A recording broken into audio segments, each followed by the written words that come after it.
Namaskar, dear IAS aspirants, YouTube viewers and podcast listeners. So, I am taking the problems related to ethics because as a retired civil servant, I can give you better tips. Now, today's questions are related to probity in governance and how to face the challenge of making a policy related to tribals who are to be shifted from a valley for construction of a dam. You have to prepare a policy. एक 2018 का question है, एक 2019 का. ये important questions हैं और मैंने इसलिए लिए इनको because I can share my own experience और experience of my colleagues in answering this question. तो पहला क्वेश्चन जो है वो है 2018 का पार्ट ए सेक्शन ए का क्वेश्चन नंबर 5A. 10 मार्क्स का क्वेश्चन है. 150 वर्ड्स में लिखना है, स्ट्रक्चर में लिखना है, एथिक्स के जो प्रिंसिपल्स हैं, aptitude, attitude, integrity, corruption, public admission, उन बातों को ध्यान में रखना है और फिर इसका आंसर अटेम्प्ट करना है. Suppose question is, suppose the government of India is thinking of constructing a dam in a mountain valley bound by the forest and inhabited by ethnic communities. What rational policy should it resort to in dealing with unforeseen contingencies? Now question itself says there are unforeseen contingencies and you are not dealing with normal public. You are dealing with ethnic community. अब आप अंतर समझिए, ethnic community जिनका civilised society से कोई लेना देना नहीं है, उनके अपने नियम हैं, उनके अपने सोसाइटी के रूल्स हैं, रेगुलेशंस हैं, उनका जीने का स्टाइल अपना है.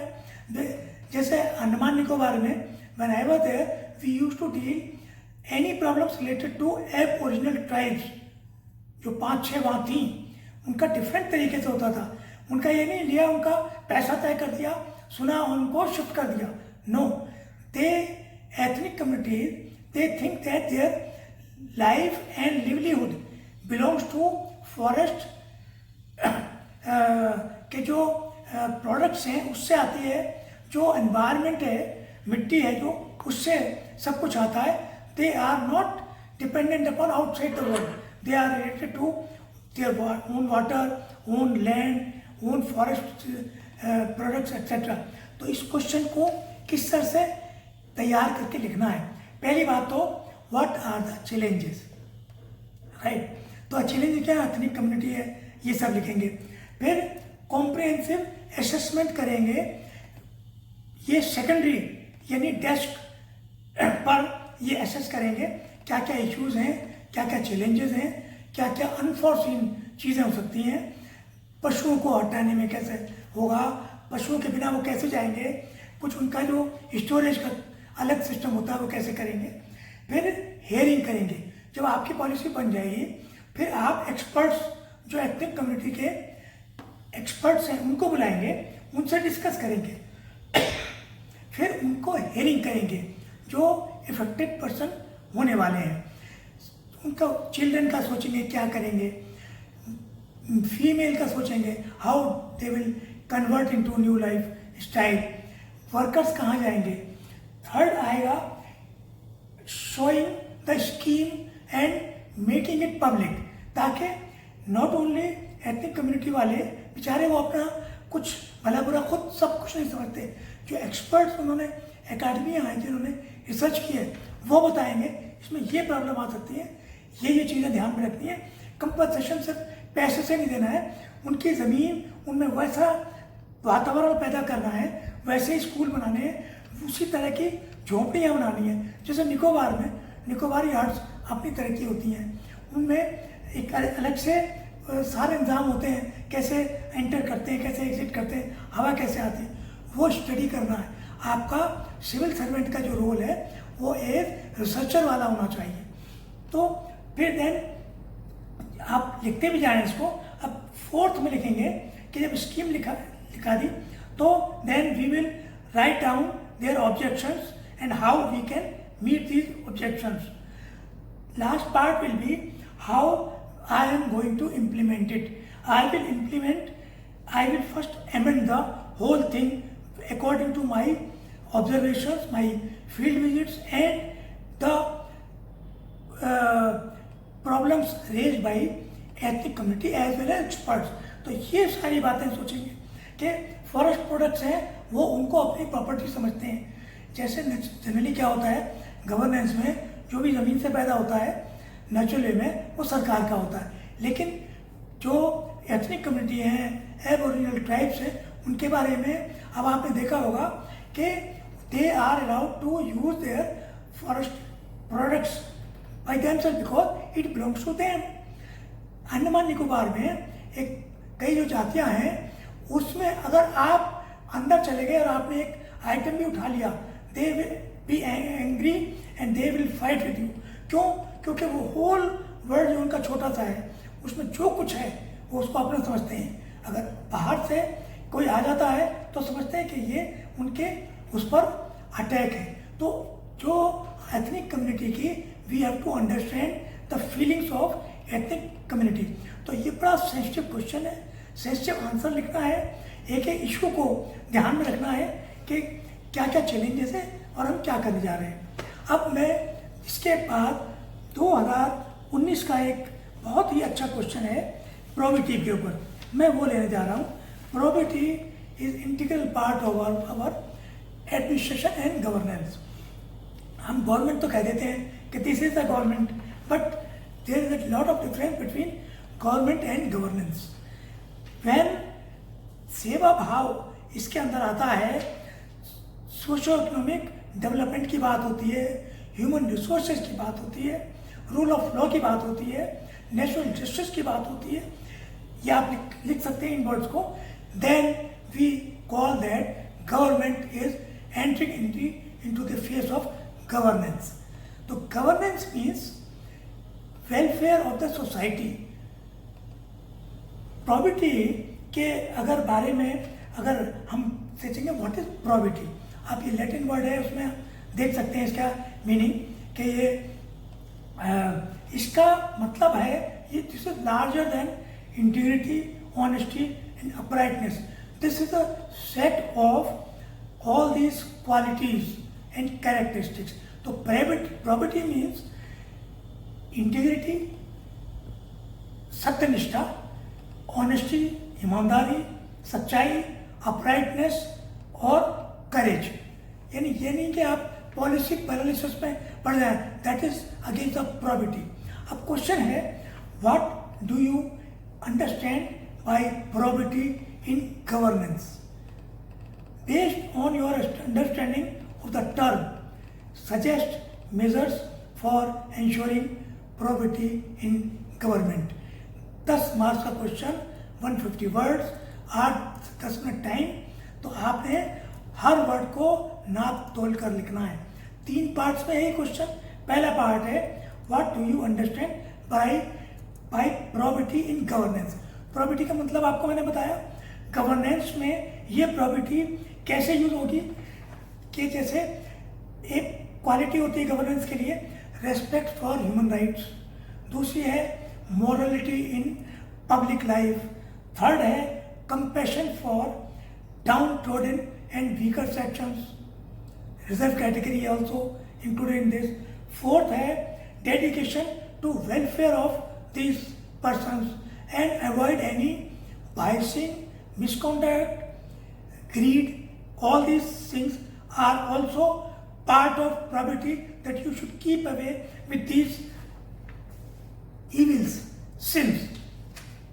तो इसमें probability में जब हम दूसरे पार्ट पर आते हैं कि probability जो आप समझे हैं उसको आप गवर्नेंस में कैसे यूज करेंगे। तो गवर्नेंस मैंने बता दिया क्या है, अब गवर्नेंस में इसको अप्लाई कैसे करेंगे, थर्ड पार्ट पे आ रहा हूँ।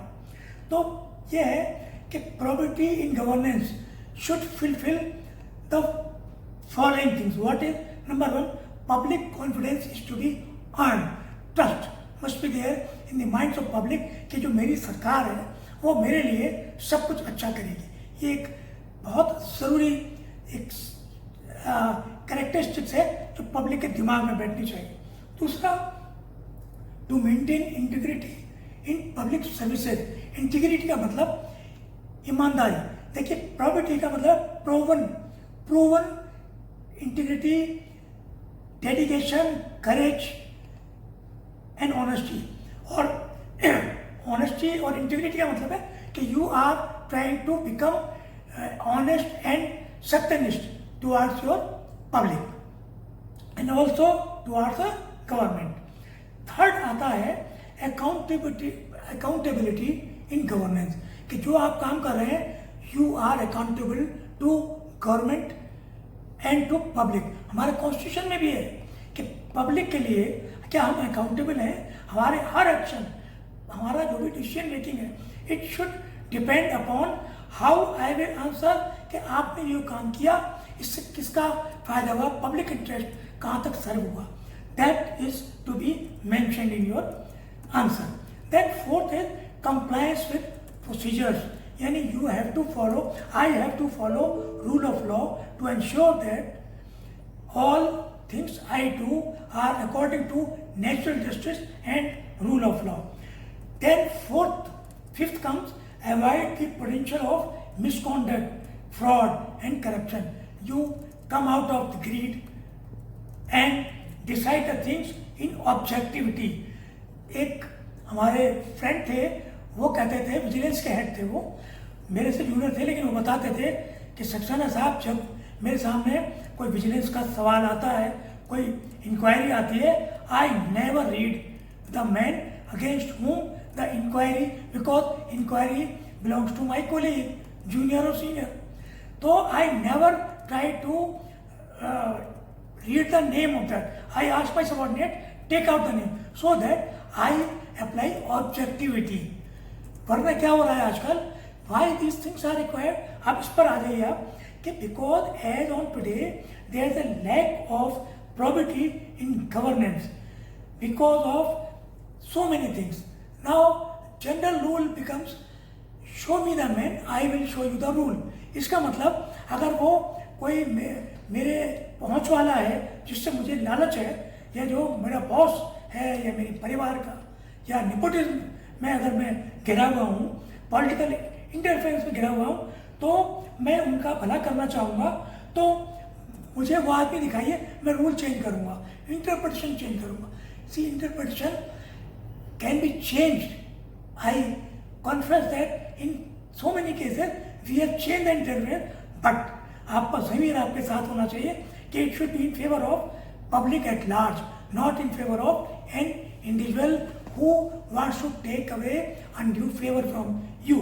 तो जब ये मसूरी में जो ट्रेनिंग होती है IAS वगैरह की, या हैदराबाद में, या पब्लिक सर्विस कमीशन में लखनऊ, या कहीं भी होती है, तो उसमें ये फाउंडेशन कोर्स में सिर्फ IAS लोग नहीं पढ़ाते हैं, वो एकेडमिशियंस भी आते हैं, वो गुरु लोग भी आते हैं, जो पब्लिक एडमिनिस्ट्रेशन के लोग हैं, जो सिद्धांतों को जानते हैं कि एथिक्स इन पब्लिक एडमिनिस्ट्रेशन क्या है, एप्टीट्यूड को कैसे थोड़ा सा मॉडिफाई किया जा सकता है, so that you think positive about welfare of public. Then attitude आपका चेंज करना, आपका बिहेवियर, आपका स्टाइल, आपका थिंकिंग, ये सब चेंज होने के लिए ये एक फाउंडेशनल कोर्स होते हैं, इसमें जड़ें मजबूत की जाती हैं. लेकिन अनफॉर्चुनेट ये है कि इसमें बहुत कुछ सेवा भाव रह जाता है. तो आपका पैशन होना चाहिए कि आप जो नौकरी कर रहे हैं, सिविल सर्विस कर रहे हैं, वो सेवा भाव से करें. आप अफसर और नहीं कि अब हम अफसर हैं, हम अलग हैं, जनता अलग है. ये रियाया और राज शासक की बात नहीं है. ये आप सर्वेंट हैं. You are serving, you are giving this position because public trust you, because you are intelligent, you are emotionally strong, you can serve we people. That's why you are our leader. तो ये qualities हैं, इनको ध्यान में रखते हुए जैसे मैंने बताए 1 2 3 4 5 समझें और लिखते जाएं. Thank you very much. नमस्कार.